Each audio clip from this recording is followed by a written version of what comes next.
I am delighted to be here for our 2011 Person of the Year panel. It's such a hard year for Person of the Year, and today, these folks are going to help us figure out who it is. Take it away, Brian. What happened to the innovation and the spirit and the drive of, let's say, 1946, when we had just come home from changing the world, launching and winning this titanic struggle? You know, for a while at Willow Run, the plant in Detroit, we were making a B-24 every 90 minutes. Every 90 minutes without breaking a sweat.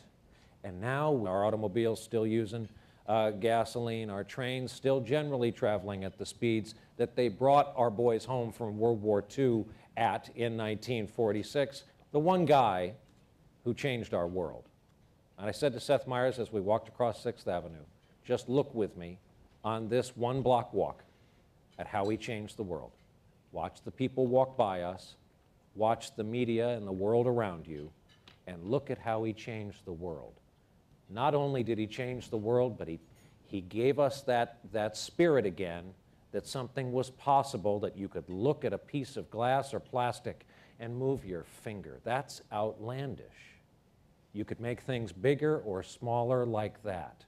Oh, the places you'll go, and oh, the way you will change forever the music and television industries. So may he rest in peace. Steve Jobs and the spirit he represents are my nominee for Person of the Year. Well, first of all, I mean, I think it's a wonderful idea, and obviously there's no dispute that Steve Jobs' impact has been monumental. To me, this year, it seemed to me that the major kind of news stories and the major shifts globally and domestically have been made by individuals that have formed together to kind of resist, reject, and oftentimes even topple leaders and individuals. And they've been movements of populism.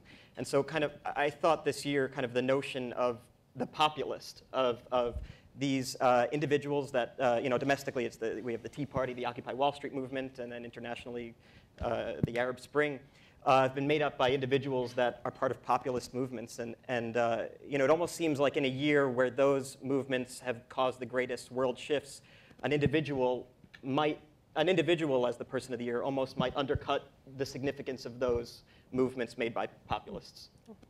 Well, Professor Hill, you were a protester yourself many years ago when you were testifying during the Clarence Thomas hearings.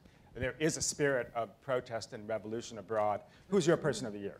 Well, since I'm a decided minority here, you didn't notice, right? I think I should have 2 or 3 choices. Well, are you playing the woman card or the black card? Well, can I divide it up and get 4? You gotta get both. You know, I like what both of you are saying about spirit, because what we want is somebody who can capture the spirit of the times. It's captured by a movement, but if you want a face, there are 2 faces, and they capture different aspects of it, of social justice.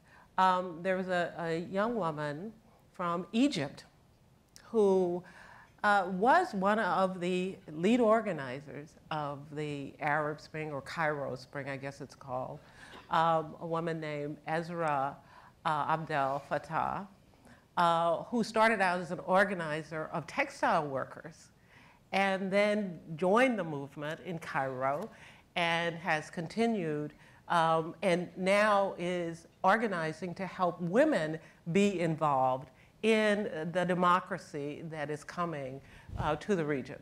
The other person, I think, who has really captured something really essential in this country in terms of her own personal spirit, but also the work that she has done. You'll probably say, well, we can't, she's running for public office, but that's Elizabeth Warren. What she did to go in to challenge Washington, D.C., establishing an agency in a climate that was really resistant to it, in an effort to protect the middle class, which is something she's been doing all of her life.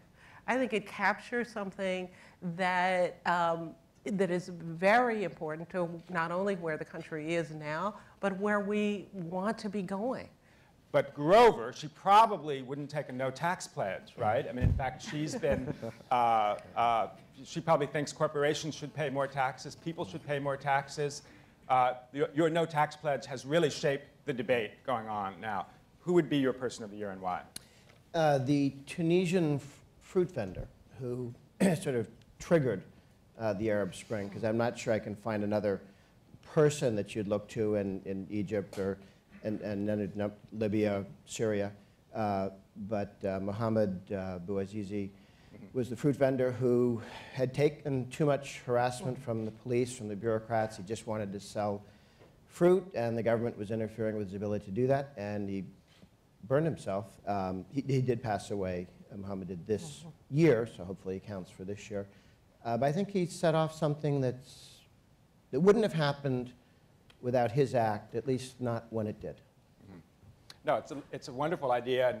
He set something in motion that really is extraordinary. Mario, who would you choose? I like Steve Jobs. I think he did a really good job in changing the way people actually behave.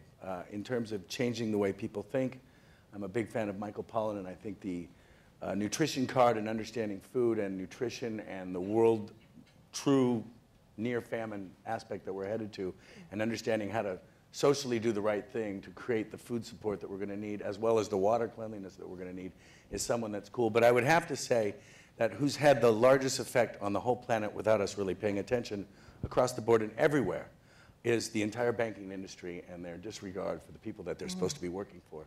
Now Europe has to realize they have been paying the bills for a long time, and they're going to get hosed. And the people that are going to get hosed are the education and the health people first, just kind of like in our system, except they've been relying on it for a long time. So the way the bankers have kind of toppled the way money is distributed and taken most of it into their own hands is as good as Stalin or Hitler in the evil guys that you guys have Right, we as sometimes the heroes. choose evil guys. And they're not heroes, they're just people that really had a huge effect on the way the world's operating. So Seth, Brian wasn't so funny. We usually depend on him to be funny. So, well, I want, you know, Brian mentioned our walk over here. What he left out was I thought we had agreed that you would pick me if I picked you. So if I look a little stunned at the Steve Jobs selection, I feel a contract has been broken. I would say if Europe's still around by the time you guys go to press, I think Angela Merkel and Nicolas Sarkozy would have a, I think that how tied together this European crisis is to what's happening over here, I think maybe a lot of people don't realize how scary it is. And I think if you win Person of the Year for 2011, it's probably going to be a bummer years from now. Because you'll be like, you know, I was Time Person of the Year. They're like, oh, what year? 2011. Oh. That's too bad. Oh, that year. Which is why I think I would join with Jesse, and I do think that sort of angry people are the Person of the Year, because I think they're right to be angry. I think, you know, the last time I was on this panel was 2008, where I think everybody agreed it was almost it was a fait accompli that Barack Obama was going to be the Person of the Year. We were in the middle of a financial crisis. We thought, I would have hoped that by 2011 things would be better. I don't think they're better. I think it would be a mistake to put almost any politician on the cover for 2011 because I don't think much has been done.